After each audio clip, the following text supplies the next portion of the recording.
Hello. A little bit of background to today's talk. Recently I spent 4 and a bit weeks in China, and I'm currently in Vietnam. While I was in China, in my 4th week there, I was asked to give a guest lecture at a local university to talk about the cultural differences between China and the UK. And I thought, well, I could just talk about cultural differences, or to be more useful, I could try and relate these cultural differences to some academic research, which is what I tried to do. So, as you can see there are two things to cover here: the cultural differences to note between the UK and China, and also Vietnam now, and how those differences relate to university study. So I decided to do it, as I said, with some academic research in mind, and I chose Hofstede for that. Hofstede worked for the company IBM and did a lot of research into cultural differences all around the world. And there's been a lot of discussion about that. A lot of people dislike his pigeonholing of people, but it's a useful reference point, so that's what I used here. As you can see here, this is China in blue and the UK in purple, and I've chosen 3 of Hofstede's dimensions to focus on. I chose those 3 because they are where the biggest differences lie. So the first one is power distance, so that's about respect for authority. The second one is individualism, so that's about how selfish we are, how much we look after ourselves and our family versus how much we consider the wider society when we decide to do things. And the third one is indulgence, so that's how much we look for fun, essentially, in life, and our free time activities, the importance we place upon those. So let's go through those one by one, and I'll explain a little more through examples of what I experienced in China. And then later I'll add Vietnam to that. So the first one, power distance. This is about the respect people show to people in authority and who has that authority.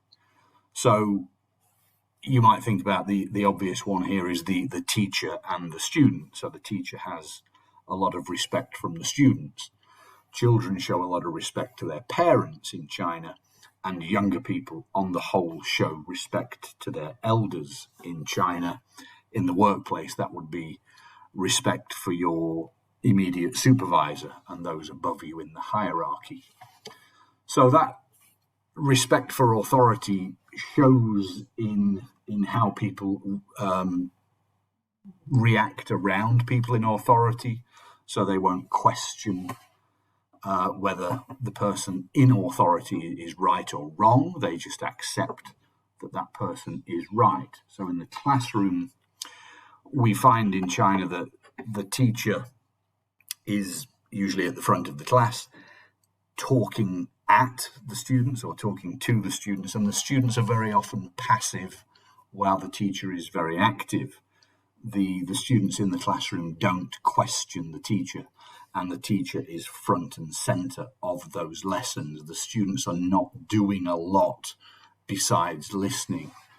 That's for China. In the UK, we see that lessons are much more what we call student-centered, where the students play a much more prominent role in the lessons. They're asking questions, they're answering questions, they're discussing things between themselves. And then giving that feedback and those answers to the teacher, who may open those answers to discussion. We very often say there's not a wrong answer. So that's an example of the difference between Chinese education and UK education. You can expect in the UK to do more in class. The second one is about whether you live in an individual or a collective society. So in the introduction, I said an individual society is slightly more selfish, with a focus on the self and the immediate family. So as it says there, the focus on I, me, my, whereas in a collective society, there's a much bigger emphasis on the local groups, whether that be the people you live in with and around, or the people you keep as company, the people in your workplace, in your university.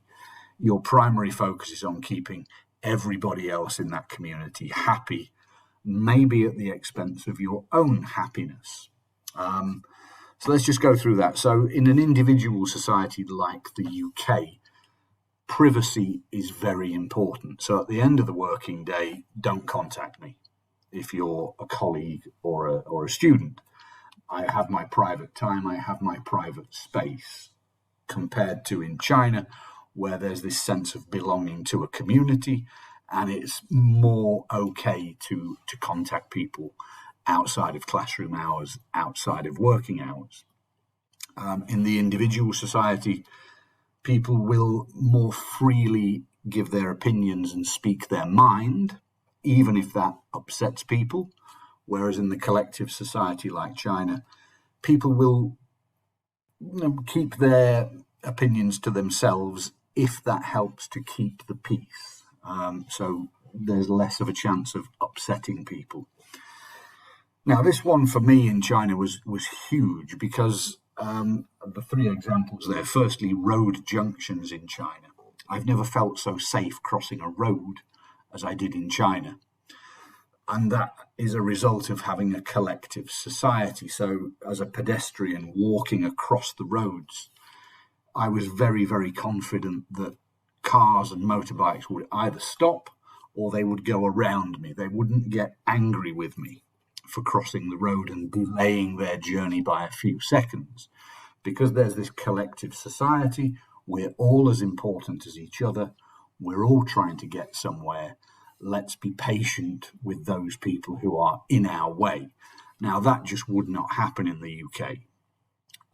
People would, nowadays, I think they would just run you over if you started to cross the road where you shouldn't. And that's not the case in China.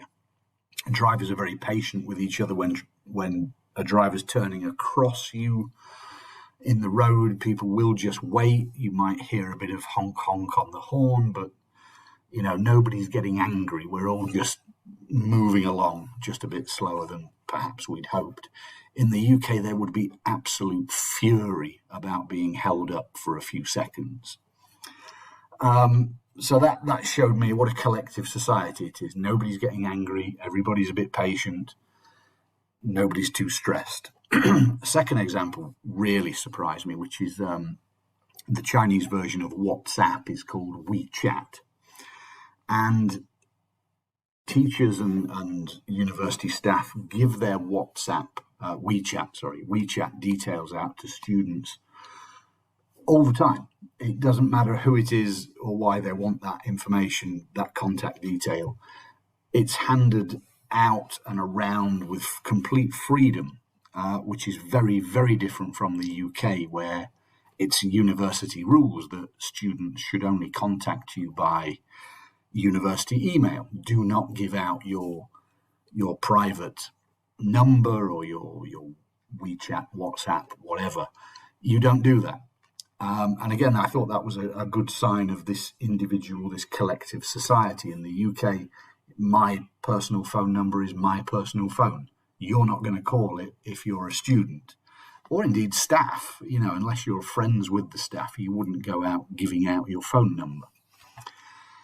Whereas in China, it's exactly the opposite. Your WeChat is, as I said, handed around to everyone. And students will contact their tutors and other staff at any hour of the day and expect a response. And the tutors will respond. I actually witnessed that in a restaurant with a Chinese colleague who sat on his phone tapping away, and I asked, "What are you doing?" And he said, "Well, I'm just replying to a student who's asked me a couple of questions." So that showed me what a collective society it is there, where the tutor is helping the wider society. He's part of that society. He wants it to do well. Whereas in the UK, that individual society, it's leave me alone outside of working hours. This is my time and my space.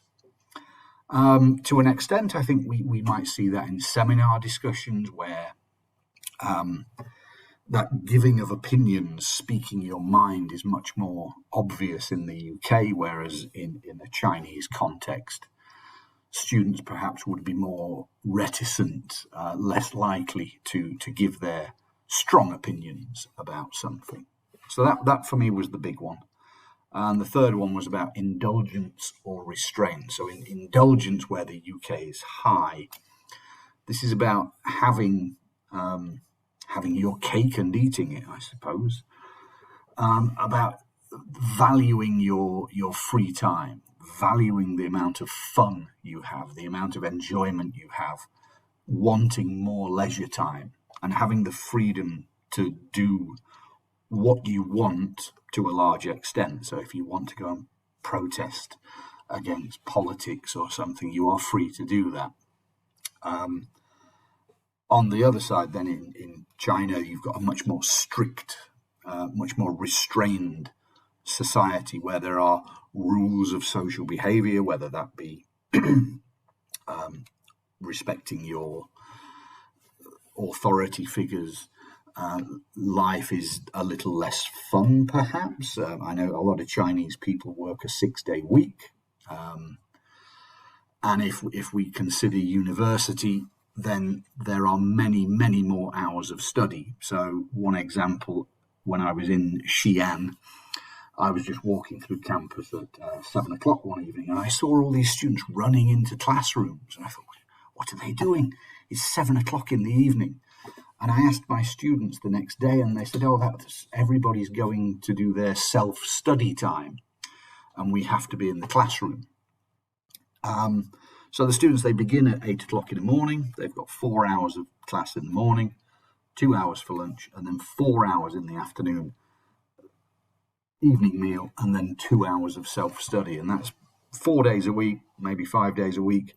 They do so much more hours in the classroom than in the UK, where a typical undergraduate course would be 12, maybe 14 hours per week of classroom, lecture, seminar time.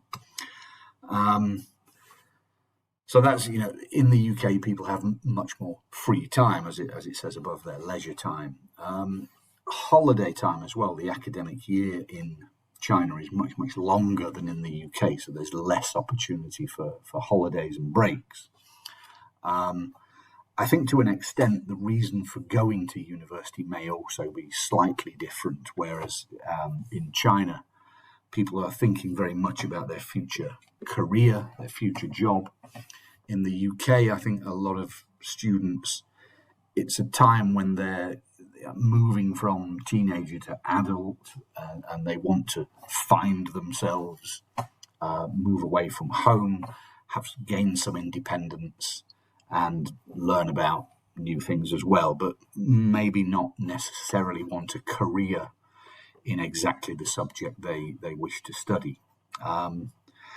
In terms of what happens in class, I think, as I mentioned from the first slide, in China, the teachers at the front of the class, the students are quite restrained, so they don't get an opportunity to speak, to discuss things too much.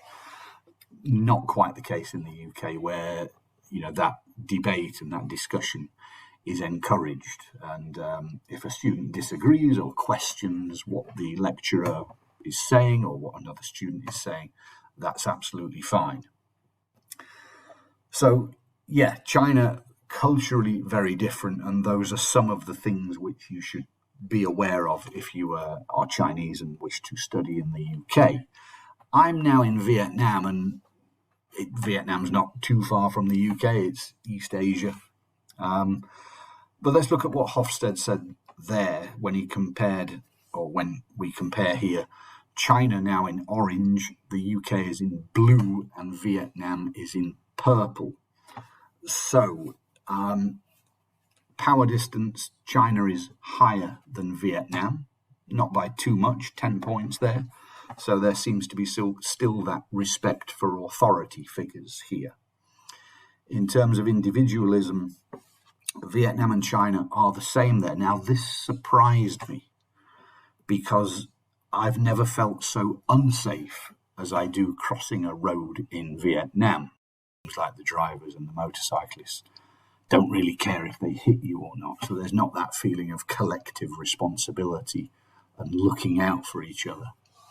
And lastly, on indulgence there, the Vietnamese are slightly more indulgent than the Chinese, but still quite a lot less indulgent than the UK. And I think I've seen that with, on Friday last week, I left the university where I'm working.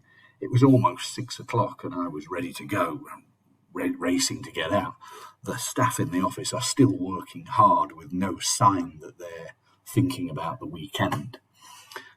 So yeah, very, very hard working. They're all there before I arrive in the morning and they're all there long after I've left in the evening. So very hard working, less of a focus on enjoying yourself in Vietnam compared to the UK, slightly more than in China.